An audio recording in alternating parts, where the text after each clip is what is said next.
have you ever pondered why there's so many people in the largest races in the country? Have you really thought about that? Why you get 30,000 people in a race like Marine Corps? Beer at the end? The Disney princess Beer hat. at the end. So, in case you don't know this, Marge, you can drive to the liquor store for that. I think it's marketing. Yeah. I think it's a deeper reason, personally. I think despite all the messages that surround us about how great it is to have conveniences and shortcuts, I think people innately have a need to challenge themselves. And that's why you see tens of thousands of people in the largest races. It's easy enough to stay home, easy enough to buy in to all the rhetoric around doing things the easy way. But I don't think that's our natural instinct. I think we want to be challenged personally. And we're particularly inspired by challenge when we know we're well prepared for it.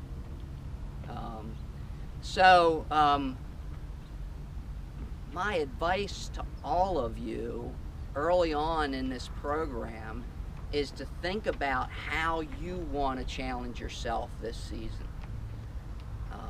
I really encourage you to do that for two reasons. The first reason is that life itself is incredibly hard, for all of us in different ways. And you cannot escape that no matter how hard you try.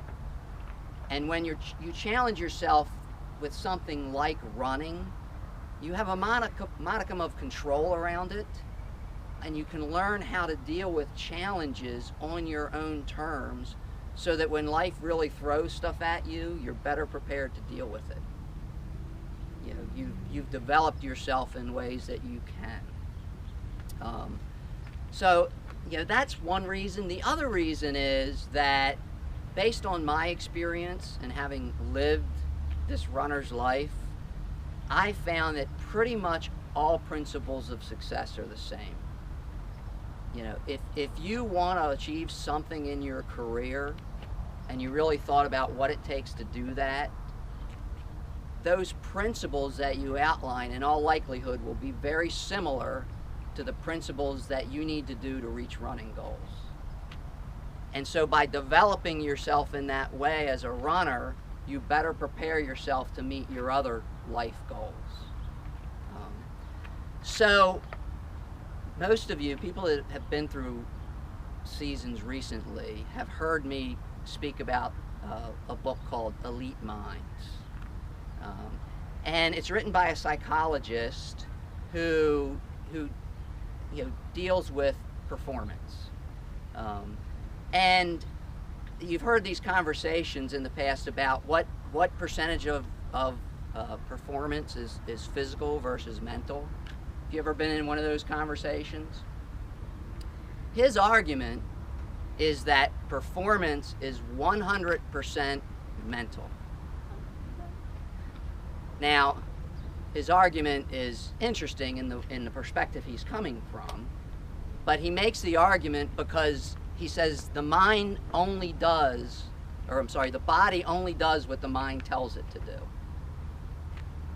And based on that, all performance is aligned with the mind. Now, that being said, you have to condition your body, right?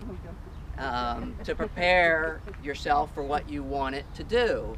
But what he says is your brain is the software, your body is the hardware, right? And the hardware isn't going to do anything that the software doesn't tell it to do. When he's opening up the book and talking about the concepts that he's going to lay out, he says there's two segments of the mind. And the first segment is the conscious mind.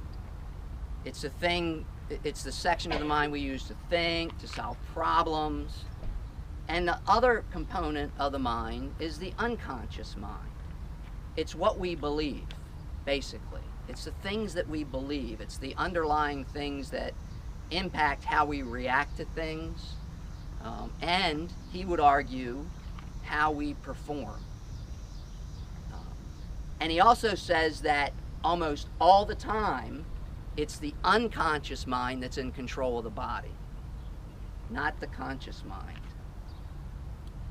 So the only way to develop that underlying unconscious mind that's basically in control of how you perform, is by controlling your conscious thought until it gets into the unconscious, right? If you've told yourself 100 times that you can never run up a hill, you'll probably prove yourself right most of the time, until you repeatedly start to tell yourself that you can run up it. And once you've told yourself that enough times that your mind believes it, to overcome what you've been telling it all these years, now you can run up the hill.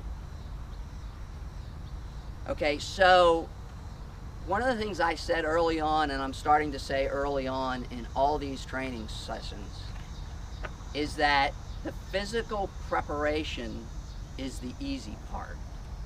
There really is a certain amount of math or science involved. If you follow the plan, you will be prepared. It's the mental part that's hard. And that's what I will spend most of my time on Tuesday nights working with you on. And it's why, if you've been through these seasons before, I'm trying to get you to make sure you're mentally engaged when we're working out together on Tuesdays.